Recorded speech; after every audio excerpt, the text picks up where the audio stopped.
Hello বন্ধুরা, আজ এমন একটা সত্য ঘটনা অবলম্বনে মুভির এক্সপ্লেইন করব যেখানে এক সাইকো কিলার ভারতের উত্তরপ্রদেশ থেকে 19 জন মেয়েকে মার্ডার করে।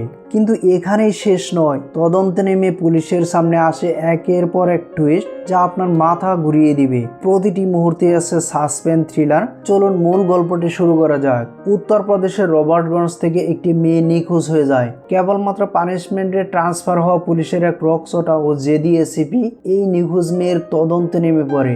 এরপর ধীরে ধীরে বেরিয়ে আসে শুধু একটি মেয়েই নয়, 2005 সাল থেকে 2009 সাল পর্যন্ত এই 4 বছরে সম্পূর্ণ রাজ্যে প্রায় 19টি মেয়ে নিখোঁজ হয়ে গেছে। তারা কোথায় আছে, কার কাছে আছে, আদৌ বেঁচে আছে না মরে গেছে তা কেউ জানে না। এসিপি ভগবত বিশ্বাস রাত দিন এক করে এই তদন্ত চালিয়ে যায়। সে এমন এক রহস্য উন্মোচন করে যা দেখলে আপনার কলিজা পর্যন্ত কেঁপে উঠবে। বলেছি উত্তরপ্রদেশের সত্য ঘটনা অবলম্বনে নির্মিত সাসপেন্স থ্রিলার মুভি ভগবত চ্যাপ্টার 1 রাক্ষসের কথা। অক্টোবর 2009, রবার্টগঞ্জে অনেক রাত হয়ে গেছে, মেয়ে এখনো ঘরে ফিরেনি। তাই পুনমের মা খুবই চিন্তিত, এমনকি পুনমের ফোনটাও পর্যন্ত বন্ধ। তো পুনমের মা পুনমের বাবাকে জানায় যে পুনম ডেন্টিস্টের কাছে গিয়েছিল, তো এতক্ষণে তো ফিরে আসার কথা, কিন্তু এখনো সে ফিরে আসেনি। এদিকে পুনমের ভাই জীবন এসে জানায় যে পুনম ডাক্তারের কাছে যায়নি, এমনকি পুনমকে সে কোথাও খুঁজে পাচ্ছে না। এতে করে পুনমের পরিবারের ধারণা করে যে পুনম আব্দুল নামে এক মুসলিম ছেলের সাথে পালিয়ে গেছে। তাই তারা স্থানীয় নেতাকে জানালে সে আব্দুলের বন্ধুকে তুলে এনে ইচ্ছা মতো মারধর করে। তবে সে জানায় যে আব্দুল তো মুম্বাই চলে গেছে, পুনমের বিষয়ে সে কিছুই জানে না। এই বিষয়ে কেন্দ্র করে রবার্টগঞ্জে দাঙ্গার সৃষ্টি হয়। পুলিশ আর স্থানীয় নেতার লোকজনের মধ্যে ব্যাপক সংঘর্ষ ঘটে। দৃশ্য চলে যায় লখনৌতে। আমাদের এসিপি ভগবত বিশ্বাসকে দেখানো হয়। তো ভগবত বিশ্বাস খুবই রাগী এবং জেদি এক অফিসার ছিল। রিসেন্টলি তার কাস্টডিতে থাকা এক ক্রিমিনালকে সে এমন ভাবে মেরেছে যে তার কয়েকটি হাড় পর্যন্ত সে ভেঙে দিয়েছে। আর এমন ঘটনা তো নতুন নয়, এর আগেও সে এমনই করেছে। তবে ডিসিপির অনুরোধে বিশ্বাসে সাসপেন্ড না করে পানিশমেন্ট হিসেবে রবার্টগঞ্জে ট্রান্সফার করা হয়। এমনকি তাকে আরো শর্ত দিয়ে দেওয়া হয় যে তাকে সাইকিয়াট্রিস্টের কাছ থেকে 10টি সেশন নিতে হবে, যাতে তার রাগের উপর অনেকটা নিয়ন্ত্রণ চলে আসে। মূলত বিশ্বাসের একটি ঘটনা ঘটেছিল আর তখন থেকে সে এমন উগ্র মেজাজে হয়ে গেছে। তবে সেটি কি ছিল আমরা আস্তে আস্তে জানতে পারবো। তো কি আর করার, বিশ্বাস তার স্ত্রী জাহ্নবী আর একমাত্র মেয়েকে নিয়ে রবার্টগঞ্জে চলে যায়। তবে সেখানে গিয়েই সে জানতে পারে যে পুনমের নিখোঁজ হওয়ার ঘটনাকে কেন্দ্র করে শহরে কারফিউ জারি করা হয়েছে। একটি মেয়ের নিখোঁজের জন্য এত কিছু। তাই রবার্টগঞ্জ পৌঁছা মাত্রই বিশ্বাস এসআই মাহাতুরের কাছে পুনমের কেসের বিষয়ে জানতে চায়। মাহাতু জানে যে পুনমের বয়স মাত্র 24 বছর আর তারা যৌমন ঘরে থাকে, আর ওর বড় বোনের এখনো বিয়ে হয়নি। তাই হয়তো কোনো ছেলের সাথে সে পালিয়ে গেছে। অন্যরা বলছিল যে ওর স্বভাবও খুব একটা ভালো ছিল না, ও এখানে সেখানে ঘুরে বেড়াতো, রাত বেড়াতে ছাদে দাঁড়িয়ে ঘন্টার পর ঘন্টা ফোনে কথা বলতো। বিশ্বাস জানতে চায় যে কার সাথে কথা বলতো। কল রেকর্ড বের করা হয়েছে, এখনো চেক করে দেখা হয়নি। তবে সবকিছু শোনার পর বিশ্বাস আগামীকাল সকালেই পুনমের পরিবারের লোককে এবং স্থানীয় নেতাকে থানায় ডেকে আনে। আর সবাই চলে যাওয়ার পর পুনমের কল রেকর্ড চেক করে দেখতে পায় যে পুনম একটি নম্বরে ঘন্টা ব্যাপী কথা বলতো। তাই মহাতককে এই নাম্বারটি দিয়ে এই নাম্বারের ডিটেলস বের করতে বলে। দৃশ্য চলে যায় পরের দিন সকালে। নেতাকে থানায় ডাকার পর সমর্থকরা থানায় এসে বিক্ষোভ করে। বিশ্বাস থানায় এসে প্রথমে তাদেরকে সরাতে বলে, এরপর ওই নেতাকে আর পুনমের পরিবারকে ডাকে। নেতা তো এসেই পুরো গরম। সে বিশ্বাসকে বলেছিল আমাদের মেয়েকে ব্রেন ওয়াশ করে কেউ নিয়ে গেছে আর আপনারা এখনো বের করতে পারতেছেন না। বিশ্বাস তাকে এক ধমক দিয়ে দাঁড় করিয়ে রাখে এবং বলে যে ও তো ভালোবেসে কারোর সাথে পালাতে পারে। তবে পুনমের বাবার কথা, আমার মেয়ে এমন না। বিশ্বাস পুনমের বাবাকে বোঝায়, দেখুন আমার নিজের একটি মেয়ে আছে, আপনার পরিস্থিতি আমি বুঝতে পারছি। পুনমের বাবা মিশ্রা বলে, স্যার 10 দিন যাবৎ আমার মেয়ের কোনো খোঁজ নেই, আপনি আমাকে একটি তারিখ বলে দিন যাতে আমি বাড়ি ফিরেও ওর মাকে বলতে পারি। বিশ্বাস তখন মিশ্রাকে 15 দিনের সময় দেয়, বলে যে আমি 15 দিনের মধ্যে আপনার মেয়েকে খুঁজে বের করার চেষ্টা করব। একই সময়ে মীরা নামের একটি মেয়েকে দেখানো হয়। মীরা সাইকেল চালিয়ে কোথাও যাচ্ছিল, তখন একটি বল এসে লাগায়, মীরা সাইকেল থেকে পড়ে যায়। এই বাহানায় সমীর নামে একটি ছেলে এসে মীরার সাথে কথা বলার চেষ্টা করে। কথায় কথায় সমীর জানায় যে সে কেমিস্ট্রি প্রফেসর, আর এক সময় মীরাকে সে এটাও বোঝানোর চেষ্টা করে যে সে মীরাকে পছন্দ করে। তবে মীরা সমীরা এতে পাত্তা না দিয়ে চলে যায়। এরপর মাঝে মাঝে দুজনের দেখা হতে থাকে। সমীরও বুঝতে পারছে যে সে তাকে ধীরে ধীরে পছন্দ করতে শুরু করেছে। এদিকে পুনমের ওই নম্বরটি ডিটেলস বের করে দেখা যায় পুনম প্রবীণ শাল নামে কারোর সাথে কথা বলতো। তাই বিশ্বাস পুনমের বাবা মিশ্রাকে ডাকে, তাকে বলে আপনার মেয়ে কোনো আব্দুলের সাথে পালায়নি, প্রবীণের সাথে পালিয়েছে। কিন্তু মিশ্রা প্রবীণ নামে কাউকেই তো চেনে না। এরপর বিশ্বাস ওই প্রবীণের খোঁজ করতে গিয়ে দেখে প্রবীণ ইট বাটার কাজ করে। পুনমের ফটো দেখালে প্রবীণ উল্টে জানতে চায় এ আবার কে। তবে প্রবীণের নাম্বারে কথা বললে প্রবীণ জানায় ওই সিম তার নামে রেজিস্ট্রেশন করা ঠিকই, কিন্তু সিমটি তার বোন ব্যবহার করত। এমনকি তার বোন গত 7 মাস যাবৎ নিখোঁজ। প্রবীণ তার এফআর কপিটিও দেখায়। এতদিন তো ছিল একজনের মিসিং কেস, এখন সামনে এলো 2 জনের মিসিং কেস। পরের দৃশ্যে দেখানো হয় বানরাসে সমীর আর মীরা আজ প্রথমবারের মতো গঙ্গার ঘাটে দেখা করতে এসেছে। তারা দুজন বসে বসে কথা বলছিল। তখনই কিছু লোকজন এসে পড়ে। কয়েকজন মহিলা এসে মীরাকে সেখান থেকে সরিয়ে নিয়ে যায়। আর ছেলেগুলো সমীরের মুখে কালি দিয়ে সমীরকে ইচ্ছা মতো মারধর করে। এই ঘটনার পর রাতের বেলায় মীরা সমীরকে কল করে অনেক অনেক কান্নাকাটি করে, কারণ তার জন্য হয়তো এমনটাই হয়েছে। এদিকে মার খেয়ে ব্যথা পেলেও মীরার ভালোবাসায় সমীর কোনো ব্যথা অনুভব করছে না। ভালোবাসার কথা বলে কথা। অন্যদিকে প্রবীণের বোন কৌশলীর কল রেকর্ড চেক করে দেখা যায় কৌশলিয়া 2টি নাম্বারে রেগুলার কথা বলতো। তাই ওই 2 নাম্বার দুটোর ডিটেলস বের করা হয়। একজনের নাম সন্ধ্যা, আরেকজনের নাম সন্তোষ। সন্ধ্যা যেহেতু মেয়ে, তাই সন্তোষ হয়তো এর পিছনে রয়েছে। তাই তারা সন্তোষের খোঁজ করতে সন্তোষের বাড়িতে চলে যায়। কিন্তু এখানে এসে যা জানতে পারে যে তা তারা কল্পনাও করেনি, কারণ যে সন্তোষের খোঁজে তারা এসেছে সে কোনো ছেলে নয়, সেও মেয়ে। সন্তোষের বাবা বলে যে আমার মেয়ে প্রাথমিকের বাচ্চাদের পড়াতো, 1 বছর যাবৎ নিখোঁজ। আপনারা ওকে না খুঁজে ওকে ধরতে এসেছেন, আর খুঁজবেনই বা কি করে? আপনারা তো এটাই জানেন না যে সন্তোষ ছেলে না মেয়ে। এরপর বিশ্বাসরা সন্ধ্যার খোঁজ করতে গিয়ে সেখানেও জানতে পারে যে সন্ধ্যাও নিখোঁজ। এমনকি সন্ধ্যার কৌশলার কল রেকর্ড চেক করে আরো কিছু মেয়ের নাম্বার পায়। তাদের খোঁজ করতে গেলেও দেখা যায় যে প্রত্যেকটি মেয়েই নিখোঁজ। প্রতিদিনের মতো বাড়ি থেকে বের হয়ে আর ফিরেনি। বিশ্বাস তখন মাহাতকে নিয়ে একটি প্ল্যান করে যে এই মেয়েদের খুঁজে বের করতে হবে, আর বের করতে হলে আগে ওদের ভিতরের কানেকশন খুঁজতে হবে, কারণ ওদের মধ্যে কোনো না কোনো কানেকশন নিশ্চয়ই রয়েছে, না হলে ওরা ফোনে কেন কথা বলবে।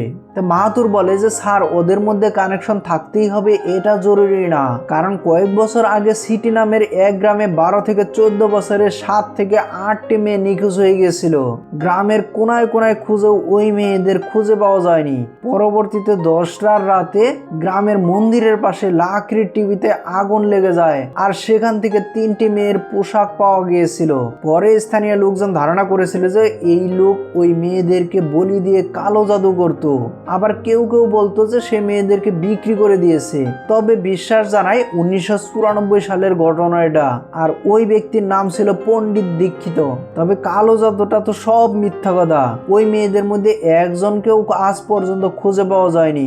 এমনকি ওই 8 জন মেয়ের মধ্যে মোনা নামের 13 বছরের একটি মেয়ে ছিল, বিশ্বাসের এই ছোট বোন। দৃশ্য চলে যায় পরবর্তী দিনে। সন্ধ্যার বাড়িতে তল্লাশি করে ক্যালেন্ডারের মধ্যে কবিতা শাস্ত্রী নামে এক ফটোগ্রাফারের নাম্বার পাওয়া যায়। খোঁজ নিয়ে জানা যায় যে কবিতার মানাউদিতে একটি স্টুডিও রয়েছে, আর এই মানাউ হচ্ছে উত্তরপ্রদেশের সবচেয়ে বড় রেড লাইট এরিয়া। আবার এই সকল মেয়েদের মধ্যে একটি কমন কানেকশনও আছে।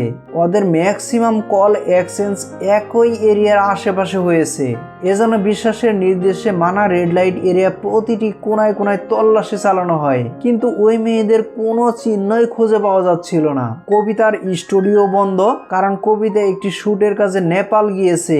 বিশ্বাস এসপির সাথেও দেখা করে এবং তাকে বলে যে এই মেয়েদের সাথে মানাউরির কোনো না কোনো কানেকশন আছে। আমার ধারণা এসব প্রস্টিটিউশনের কাজ করে। তাই বিশ্বাস এই এরিয়াতে রেড দিয়ে সন্দেহভাজন কয়েকজনকে অ্যারেস্ট করে। এদের মধ্যে শম্ভু সবচেয়ে বড় দালাল। শম্ভুকে ওই মেয়েদের ফটো দেখালে শম্ভু জানায় যে তারা এই মেয়েদের কখনোই দেখেনি। তো শম্ভু বিশ্বাসকেও এটা বলে যে তারা এই এলাকার কোনো মেয়েকেই নেয় না। তাদের এখানে যে মেয়েগুলো আছে সব মেয়েকে তারা ভিন্ন ভিন্ন রাজ্য থেকে এনেছে, আর এই রাজ্যের মেয়েদেরকে দেশের বাইরে পাচার করে দেওয়া হয়, কারণ এখানে যদি থাকে তাহলে তারা আজ অথবা কাল হয়তোবা তাদের বাবা বা ভাইয়ের সাথে দেখা হয়ে যেতে পারে।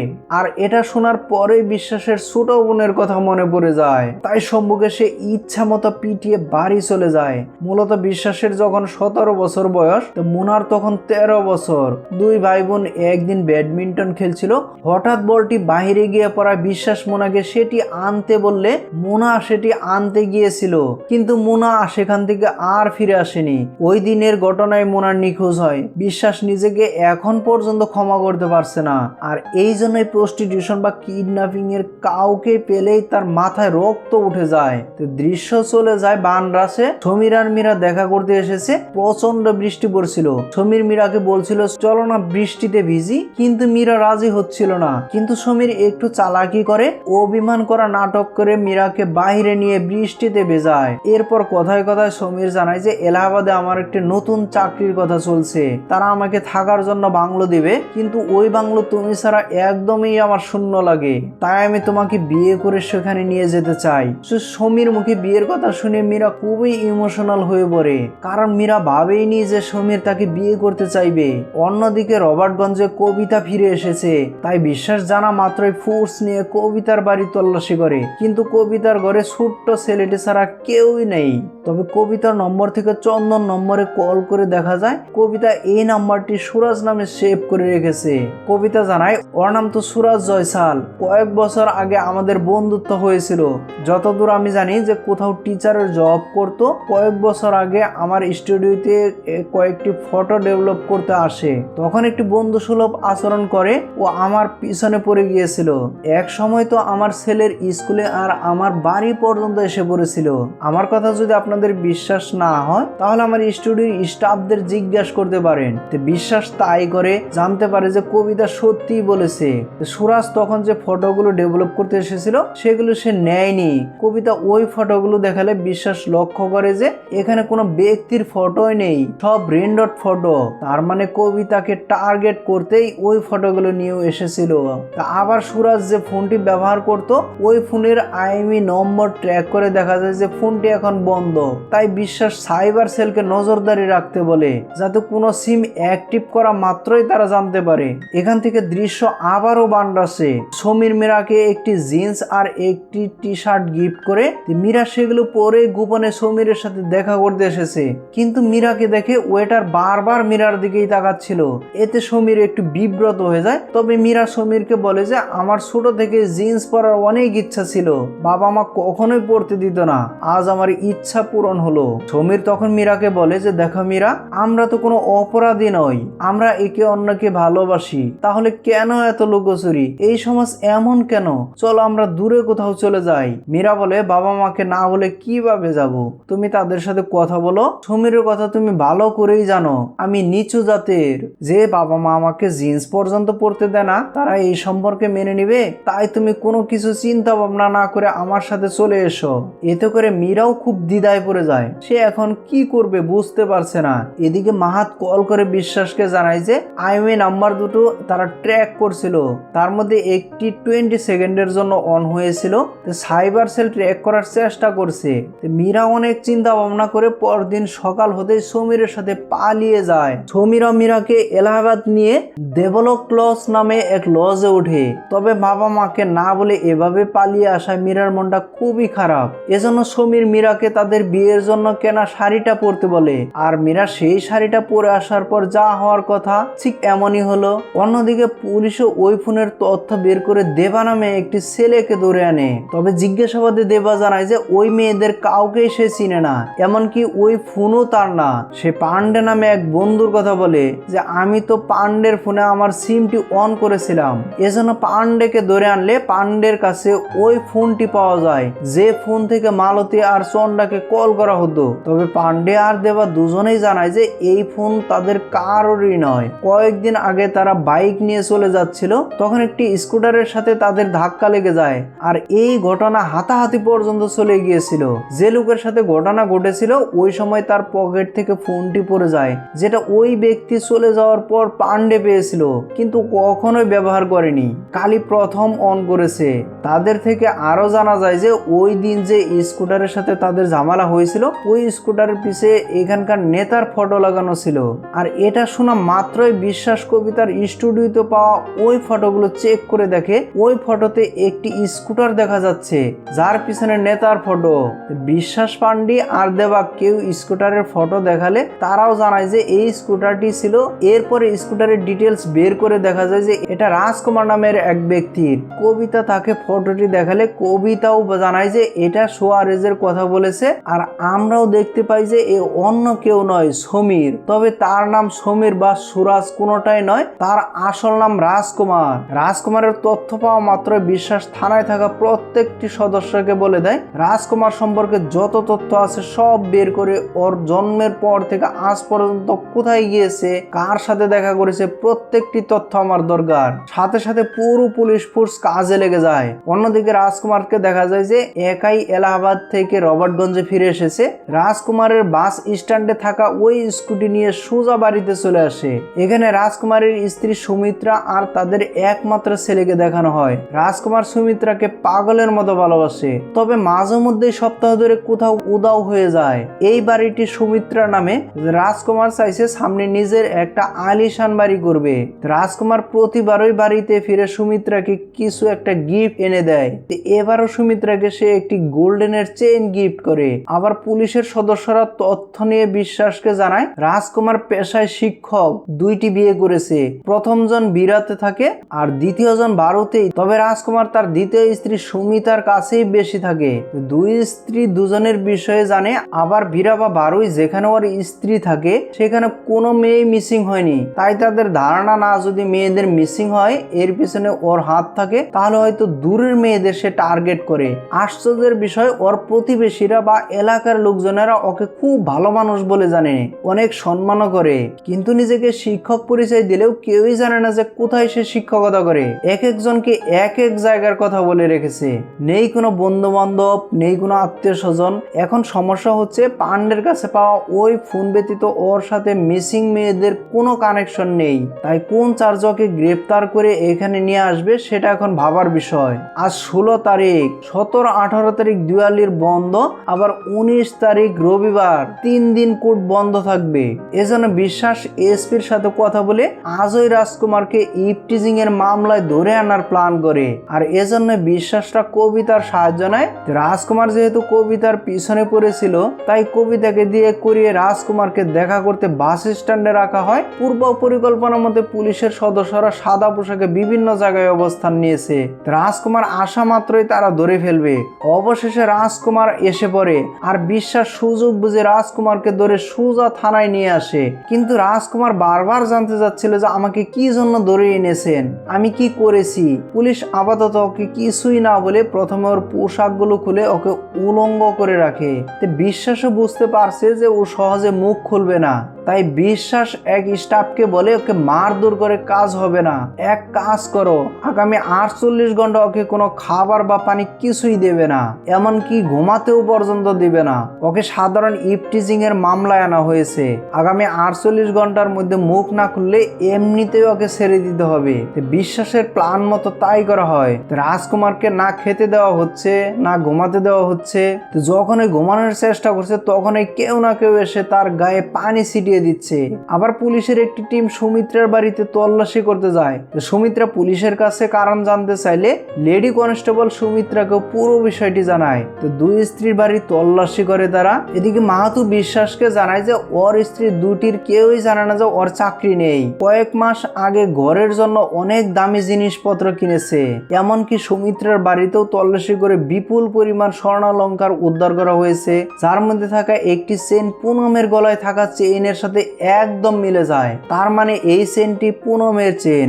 এতে করে বিশ্বাস আরো কনফার্ম হয় যে রাজকুমার এই সব কিছু করেছে। এজন্য বিশ্বাস প্রথমবারের মতো রাজকুমারকে জিজ্ঞাসাবাদ করার একটি চেষ্টা করে, কিন্তু রাজকুমার কোনো কিছুতেই মুখ খুলছিল না। সে এমন একটা অভিনয় করেছে যে সে কিছুই জানে না। আর পরবর্তী দিন রাজকুমারের দুই স্ত্রীকে ডেকে আনা হয়। বিশ্বাস তাদেরকে বলে যে মেয়েদেরকে আপনারা বিক্রি করেছেন, তার জন্য 3 জন এখন জেলে যাবেন। সুমি সুমিত্রার বাড়ি থেকে উদ্ধার করা ওই জুয়েলারির বিষয়ে জানতে চাইলে সুমিত্রা বলে যে ওই জুয়েলারি সব আমার স্বামীর সাথে আপনারা যা ইচ্ছা করুন, আপনারা শুধু আমার জুয়েলারিগুলো ফেরত দেন। এরপর বিশ্বাসের প্ল্যান মতো সুমিত্রাদের দুজনকেই রাজকুমারের সামনে নিয়ে যাওয়া হয়। আর সুমিত্রাকে দেখে রাজকুমার সুমিত্রাকে বারবার কনভিন্স করার চেষ্টা করে যে আমি এ ব্যাপারে কিছুই জানি না, আমাকে তুমি বিশ্বাস করো। আর এটা দেখে বিশ্বাসও বুঝতে পারে যে রাজকুমার সুমিত্রাকে পাগলের মতো ভালোবাসে, তার মানে সুমিত্রার জন্য ও সব কিছু করতে পারবে। এজন্য ওই রাতে বিশ্বাস আরো একবার রাজকুমারকে জিজ্ঞাসাবাদ করার চেষ্টা করে। বিশ্বাস রাজকুমারকে সুমিত্রার বিষয়ে বলে যে সুমিত্রার ঘর থেকে পুনমের জুয়েলারি উদ্ধার করা হয়েছে, তাই সুমিত্রা এখন কেসে ফেসে যাবে। এমনকি তুমি আর সুমিত্রা মিলে পুনমকে বিক্রি করে দিয়েছো, তারও প্রমাণ আমাদের কাছে আছে। সাথে সুমিত্রা যে কথাগুলো বলেছিল সেটাও বলে যে সুমিত্রা বলেছে সুমিত্রা ওই গহনাগুলো চাই, তোমাকে ওর প্রয়োজন নেই, সুমিত্রার কাছে তোমার কোনো ভ্যালুই নেই। এগুলো শুনে রাজকুমার একসময় উত্তেজিত হয়ে বিশ্বাসের কলার ধরে ফেলে। এরপর বিশ্বাস রাজকুমারকে এমনভাবে পেটায় যে রাজকুমার নিঃশ্বাস পর্যন্ত নিতে পারছিল না। তবে বিশ্বাস এক সময় রাজকুমারকে ছেড়ে দেয় আর যাওয়ার সময় রাজকুমার শুধু বলে এরপর আপনার সাসপেনশনটা নিশ্চিত। দৃশ্য চলে যায় পরবর্তী দিন। সকাল হতেই সুমিত্রাকে থানায় এনে ইচ্ছা মেতে পেটানো হয়। আর সুমিত্রার চিৎকার শব্দ পেয়ে রাজকুমার চিৎকার করে বলছিল স্যার ওর কোনো দোষ নেই, ওকে কিছু করবেন না, ওকে ছেড়ে দিন। কিছুক্ষণ পর সুমিত্রাকে তার সামনে নিয়ে যাওয়া হয়। আর সুমিত্রার এমন অবস্থা দেখে রাজকুমার তার কনফিউশন দিতে রাজি হয়।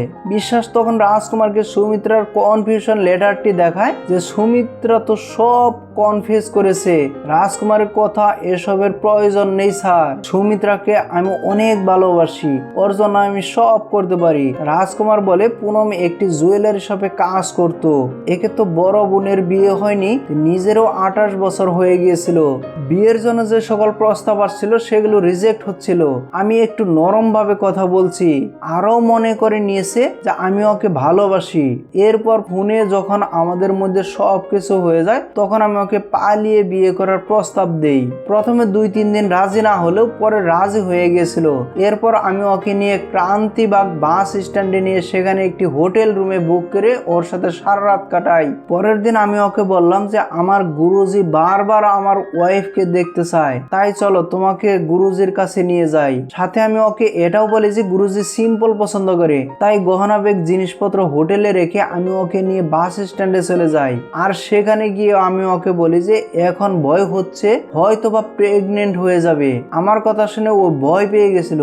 তখন আমি ওকে বলি যে আমার কাছে একটি ট্যাবলেট আছে, তুমি এটা খেলে সব ঠিক হয়ে যাবে, কিন্তু ট্যাবলেটটা অনেক পাওয়ারফুল, খাওয়ার সময় বমি হতে পারে। তাই আমি ওকে বাস স্ট্যান্ডে পাবলিক টয়লেটের মধ্যে গিয়ে ওই মেডিসিন খেতে বলি, যাতে বমি হলে তার মধ্যেই হয়। তাই আমার কথা মতো মেডিসিন নিয়ে ও বাথরুমে চলে যায়। ও যে মেডিসিনকে আয়ুর্বেদিক পিল ভেবেছিল সেটা কোনো আয়ুর্বেদিক পিল ছিল না, সেটা ছিল সায়ানাইড। আমি জানতাম এটা খাওয়া মাত্রই সে মারা যাবে। তা আমি বাথরুমের দরজার সামনে দাঁড়িয়ে বেশ কিছুক্ষণ অপেক্ষা করি। এরপর যখন আমি বুঝতে পারি যে সে এতক্ষণে মারা গিয়েছে তখন আমি হোটেলে ফিরে গিয়ে হোটেলের রুমের থাকা সকল জিনিসপত্র নিয়ে নিজের বাড়িতে চলে যাই। রাজকুমারের দেওয়া তথ্য মতে মা তো ওই নিকটস্থ থানার খোঁজ নিয়ে জানতে পারে যে 5 অক্টোবর তারা পাবলিক টয়লেটের মধ্যে একটি লাশ পেয়েছিল। তো বডিটি আইডেন্টিফাই করার মতো বডির সাথে কোনো কিছুই জিনিসপত্র ছিল না। 7 দিন পর্যন্ত সেটা মর্গে প্রিজার্ভ রাখা হয়েছিল, কিন্তু ধীরে ধীরে বরফ শেষ হয়ে যাওয়ায় এক সময় তারা বাধ্য হয়ে বডিটিকে সৎকার করতে হয়েছিল। সবকিছু শোনার পর বিশ্বাস এখন বুঝতে পারছে না যে সে কিভাবে পুনমের বাবা মিশ্রাকে এই কথাগুলো বলবে, কারণ সে তো কথা দিয়েছিল যে 15 দিনের মধ্যে তার মেয়েকে খুঁজে বের করবে। তারপরও কিছুই করার নেই। বিশ্বাস পুনমের বাবা মিশ্রাকে সত্যটা খুলে বলে এবং তার ব্যর্থতার জন্য মিশ্রার কাছে ক্ষমাও চায়।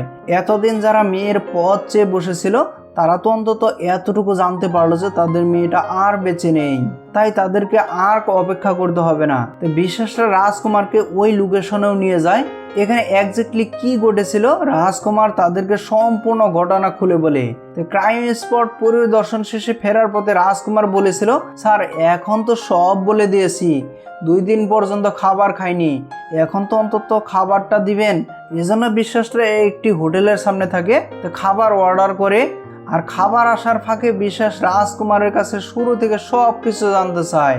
এরপর রাজকুমার এক এক জায়গায় এই এক এক মেয়ের কথা বলতে থাকে। প্রত্যেককে সে একইভাবে প্রেমের ফাঁদে ফেলে প্রথমে লজে নিয়ে রাত কাটায়। এর পরবর্তী দিন প্রেগনেন্ট হয়ে যাওয়ার ভয় দেখে বাস স্ট্যান্ডে নিয়ে সায়ানাইড খাইয়ে মেরেছে। এখানে আমরা এটাও জানতে পারি যে মীরাকে সে একইভাবে সায়ানাইড ট্যাবলেট দিয়ে টয়লেটে পাঠিয়েছিল। মীরাও বিশ্বাস করে ট্যাবলেটটি খাওয়া মাত্রই টয়লেটের মধ্যে লুটিয়ে পড়ে, সাথে সাথে তার পুরো শরীর নীল হয়ে যায়। এরপর রাজকুমার চলে এসেছিল।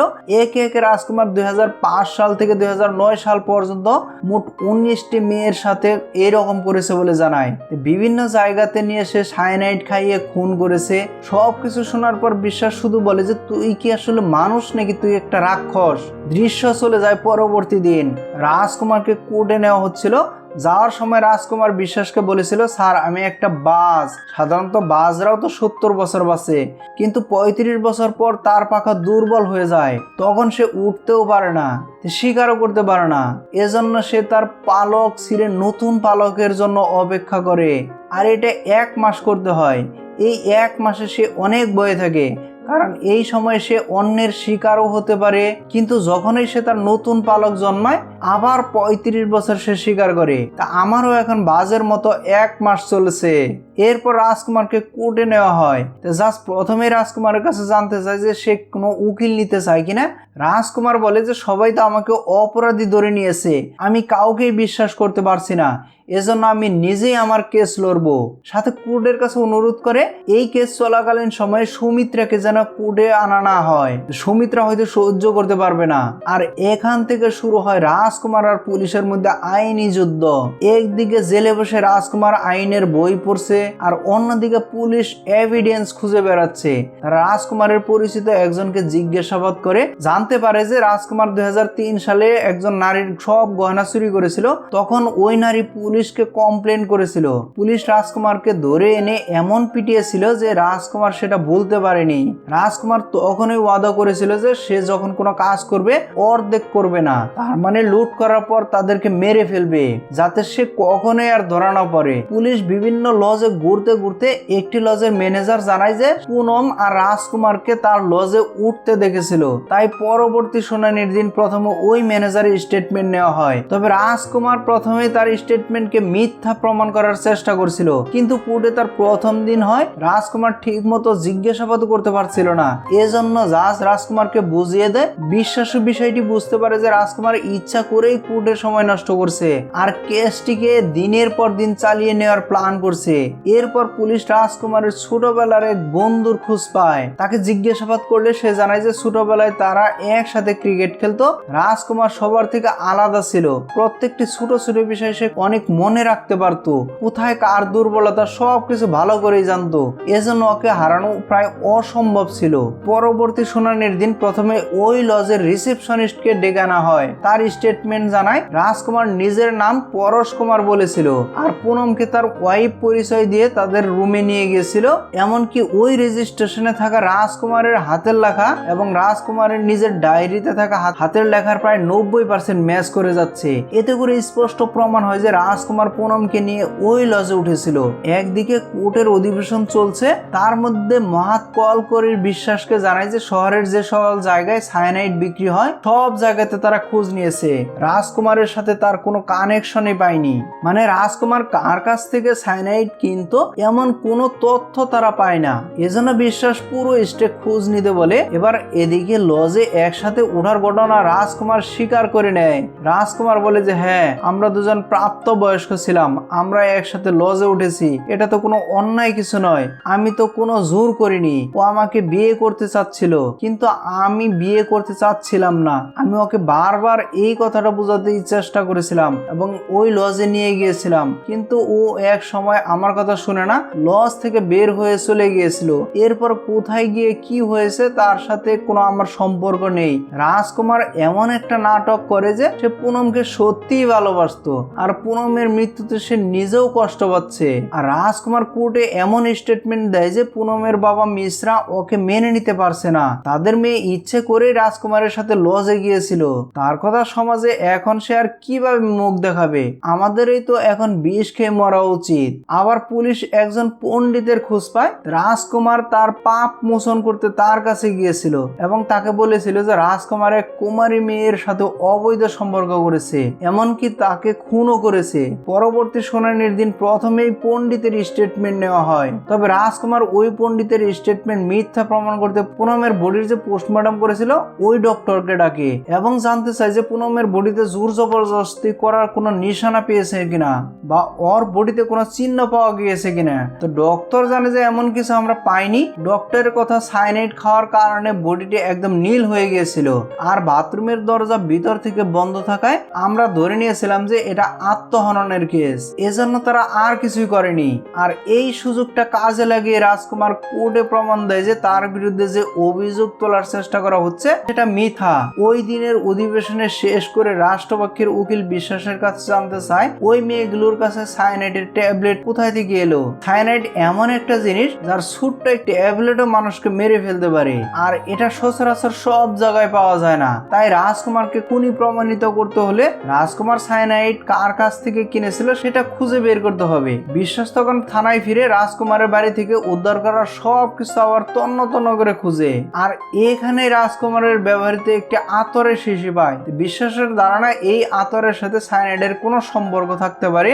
এজন্য তারা ওই আতরের দোকানে যায় যেখান থেকে রাজকুমারের আতরগুলো কিনেছিল, আর সেখানে গিয়ে জানতে পারে যে এই আতরের দোকানদারের বাবার একটি জুয়েলারি শপ আছে। এরপর ওই জুয়েলারি শপের মালিক খালিদকে জিজ্ঞাসাবাদ করে খালিদ জানায় যে রাজকুমারকে সে অনেক আগে থেকেই চিনে। 2004 বা 2005 জেলে গিয়েছিল সে, তখন রাজকুমারের সাথে জেলে তার পরিচয় হয়। রাজকুমার জেলে গিয়ে তার কাছ থেকে জুয়েলারির কাজ শেখার চেষ্টা করেছিল, আর সেখান থেকে বের হয়ে আসার পর নিজের জুয়েলারির বিজনেসের কথা বলে মাঝে মধ্যে তার থেকে সায়ানাইড কিনে নিত। এজন্য পরবর্তী শুনানির দিন খালিদের স্টেটমেন্ট নেওয়া হয়। রাষ্ট্রপক্ষের উকিল তখন কোর্টকে বলে 2005 থেকে 2009 এর মধ্যে 19 জনের সায়ানাইড খেয়ে মৃত্যুবরণ করা, আর এই সময় রাজকুমার খালিদের থেকে সায়ানাইড কেনা এটা কোইন্সিডেন্ট হতে পারে না। অবশ্যই রাজকুমার যখন ক্রস এক্সামিনিং করতে আসে তখন রাজকুমার খালিদের উপর দোষ চাপাতে চেষ্টা করে। তার কথা খালিদ যে তাকে সায়ানাইড বিক্রি করেছে তার প্রমাণটা কি? কারণ খালিদ তো তাকে কোনো ইনভয়েসই দেয়নি। খালিদের বন্ধুত্বের খাতিরে কোনো ডকুমেন্ট ছাড়াই তার কাছ থেকে সায়ানাইড বিক্রি করেছিল, আর এভাবে সায়ানাইড বিক্রি করাটাও ইলিগালের কাজ। সেজন্য খালিদ নিজেও এখানে ফেসে যাচ্ছে। তাই রাজকুমার যখন খালিদের উপরে অভিযোগ তুলে খালিদ তখন তার স্টেটমেন্টই পাঠে নাই। খালিদ কোর্টকে সোজাসুজি বলে যে আমি ওর কাছে কোনো সায়ানাইড বিক্রি করিনি। যদিও কোর্ট স্পষ্টভাবে বুঝতে পারছে যে খালিদ তার স্টেটমেন্ট পরিবর্তন করে নিয়েছে, তারপরও কোর্টকে খালিদের পরবর্তী স্টেটমেন্ট নিয়ে নিতে হয়। এজন্য খালিদের যে পূর্ববর্তী স্টেটমেন্ট সেটা রেকর্ড থেকে বাদ দেওয়া হয়। মানে খালিদের স্টেটমেন্টের ভিত্তিতে রাজকুমারের উপর কোনো অ্যাকশন নেওয়া সম্ভব হচ্ছে না। বিশ্বাসও বুঝতে পারছে না যে কিভাবে তারা রাজকুমারকে অপরাধী প্রমাণ করবে। এজন্য বিশ্বাস রাগের বসে রাজকুমারকে মারতে জেলে যায়, কিন্তু বিশ্বাস মারতে পারে না। বিশ্বাসের কথা ওর মতো রাক্ষস এত সহজে মরতে পারে না, তবে ওই 19টি মেয়েকে ন্যায় পাইয়ে দিতে হবে। এজন্য বিশ্বাস আরো গভীরভাবে তদন্ত শুরু করে। বিশ্বাসের মনে পড়ে যে রাজকুমারের যে 19টি মেয়েকে খুন করেছিল ওই দিন দাবাই খাওয়ার সময় রাজকুমার প্রত্যেকটি মেয়ের ডিটেলস বলেছিল। তার মধ্যে চন্দ্রা নামে একটি মেয়েকে রাজকুমার দেবলোক লজে নিয়ে গিয়েছিল, কিন্তু বিশ্বাসদের কাছে যে এভিডেন্স রয়েছে সেখানে দেবলোক লজের কোনো কথা উল্লেখ নেই। বিশ্বাসের এটাও মনে পড়ে যে রাজকুমার ছোটবেলার বন্ধু তাকে বলেছিল রাজকুমারের মেমোরি অনেক শার্প, সে ছোট বিষয়গুলো মনে রাখতে পারে। রাজকুমারের ভুল হওয়ার কথা নয়, কিন্তু রাজকুমার যে দেবলোক লজের বিষয়ে বলল সেই দেবলোক লজ কিভাবে তাদের হাত থেকে মিস হয়ে গেল।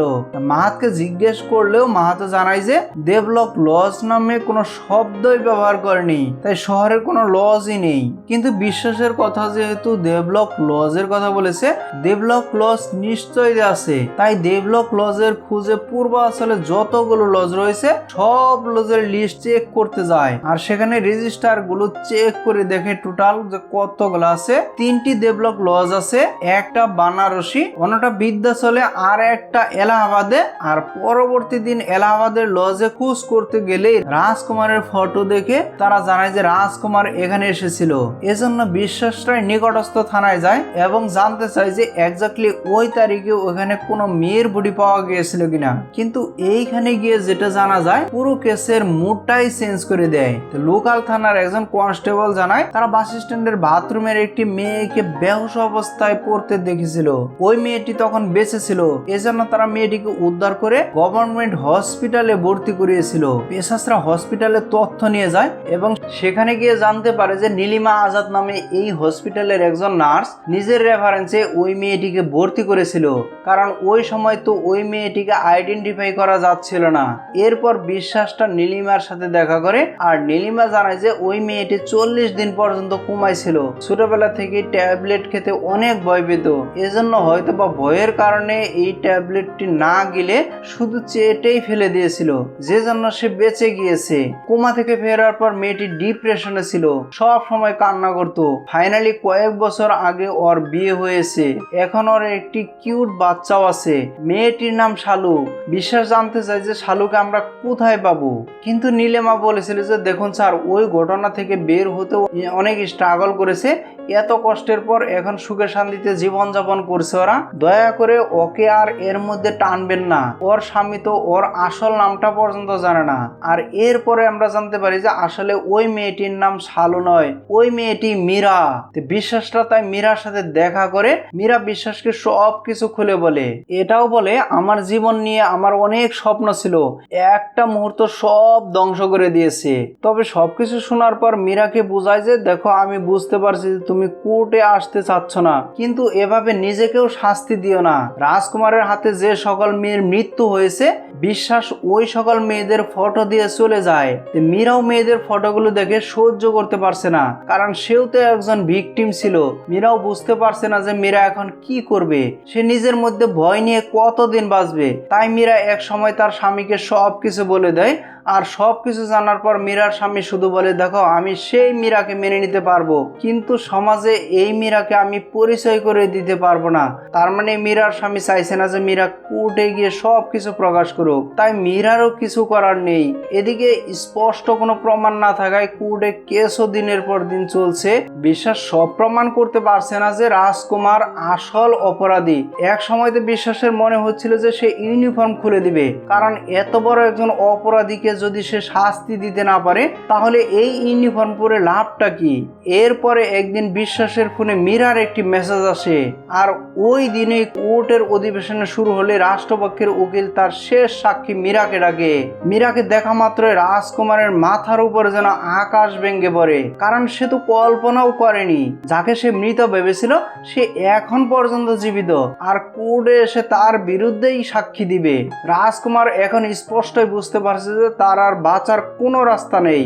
এরপর মীরা তার সাক্ষী দেয়, আর মীরার সাক্ষীর উপর ভিত্তি করে কোর্ট রাজকুমারকে দোষী সাব্যস্ত করে রাজকুমারের মৃত্যুদণ্ডাদেশ সাজা ঘোষণা করে। আর এই কেসের রায় ঘোষণা করতে মোট 14 বছর সময় লেগেছিল। তবে রাজকুমার এখনো তাকে নির্দোষ প্রমাণ করতে হাইকোর্ট, সুপ্রিম কোর্ট, এমনকি জীবন ভিক্ষা করতেও রাষ্ট্রপতির কাছে আবেদন করতে পারে। কিন্তু তার মানে এই নয় যে সে নিজেকে বাঁচাতে পারবে, কারণ প্রতিটি পদক্ষেপে মীরা এবং বিশ্বাসের মতো কেউ একজন তাকে আটকাবে। আর এটাই ছিল উত্তরপ্রদেশের সত্য ঘটনা। 18টি মেয়েকে নির্মমভাবে হত্যা করার পর রাজকুমারের মধ্যে বিন্দুমাত্র অনুশোচনা নেই, কিন্তু রাজকুমারের হাত থেকে বেঁচে ফেরা মীরা আজ পর্যন্ত সে আতঙ্ক নিয়ে জীবন পার করছে, কারণ মৃত্যুর হাত থেকে সে একবার ফিরে এসেছে। সে শুধু এটা অনুভব করতে পারছে যে রাজকুমারের মতো রাক্ষসদের জন্য মৃত্যুদণ্ডদের সাজাটাও অনেক সহজ শাস্তি, কারণ তাদেরকে না মেরে তিলে তিলে কষ্ট দেওয়া উচিত। তো মুভিটি আপনাদের কেমন লাগলো অবশ্যই কমেন্ট করে জানাবেন। ভিডিওটি ভালো লাগলে অবশ্যই ভিডিওটিতে লাইক দিয়ে চ্যানেলটিকে সাবস্ক্রাইব করতে ভুলবেন না। আর খুব শীঘ্রই নতুন আরও একটি ভিডিও নিয়ে আসতেছি। সে পর্যন্ত সবাই ভালো থাকবেন। Bye bye, take care.